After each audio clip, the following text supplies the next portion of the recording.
Hello everyone, এয়া হৈছে কাজিৰঙাৰ ভিন্টেজ কাৰ মিউজিয়াম আৰু ইয়াৰ গেটখন বনাইছে যুদ্ধত ব্যৱহাৰ হোৱা হেলমেট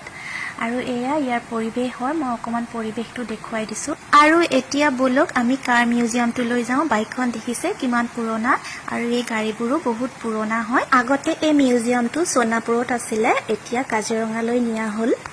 এই মিউজিয়ামটোতে ডক্টৰ মামনি ৰয়ছম গোস্বামী বাইদেউ ঢুকুৱাৰ পিছত তেখেতৰ গাড়ীখন দান কৰা হৈছিল বহুত পুৰণা গাড়ীৰ মডেলসমূহ ইয়াতে দেখিবলৈ পালো যিবিলাক আমি আগতে সিনেমাত দেখিছিলো সেই গাড়ীসমূহ বৰ্তমান ভিন্টেজ কাৰ মিউজিয়ামৰ জৰিয়তে আমি দেখা পালো আৰু বিৰাটেই ভাল লাগিলে চাই মিউজিয়ামটো আৰু এখন গাড়ী এই গাড়ীখন দেখিছেনে এই গাড়ীখন USA আৰ্মিয়ে আগতে যুদ্ধৰ ক্ষেত্ৰত ব্যৱহাৰ কৰিছিল আৰু মিস্টাৰ বিনে এই ব্ল্যাক কালাৰ গাড়ীখনৰ মডেলটো ইউজ কৰিছিল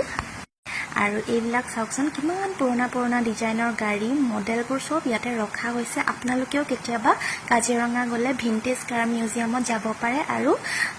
মানে আগৰ পুৰণা গাড়ী বা বাইকসমূহ চাব পাৰে এইবিলাক দেখিছেনে বাইকবিলাক আগৰ বাইক হয় এইবিলাক আৰু এই সাইকেলখন দেখিছেনে